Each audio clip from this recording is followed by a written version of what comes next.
For nearly a week, the desert neighborhood where Nancy Guthrie was abducted from her home has felt frozen in sorrow. And see that there? That's called a pack rat nest. Laura Gargano has lived around the corner from Guthrie for 11 years. She's tried to help investigators, searching her home security cameras, hoping to find the clue that could identify the culprit who abducted her 84-year-old neighbor. But she says it doesn't feel like enough. There's also like a helpless feeling, right? Like there's not much you can do. Or do you feel that? Yeah, I think that there are some people who feel that way for sure. I definitely feel that way. I wish there was something more I can do, and it almost feels like time is standing still right now, that it almost feels inappropriate to go on and continue with our lives. Investigators keep scouring the neighborhood, returning day after day, looking for any evidence that will bring them closer to bringing Nancy home. There are no videos or photographs that you guys have been able to release. Does that mean you're not getting anything that is of true value?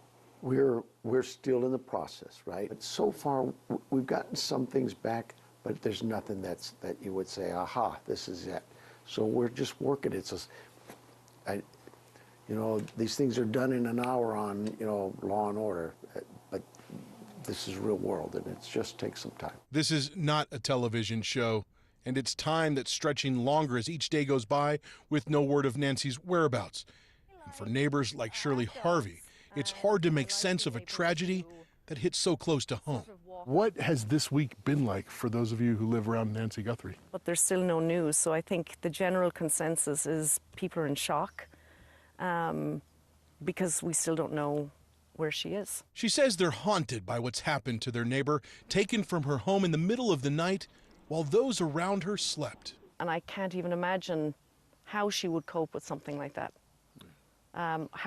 What she would even do, and how it would affect her if that happened to her in the middle of the night. It's just a very unnerving thing to happen to somebody, especially an elderly woman.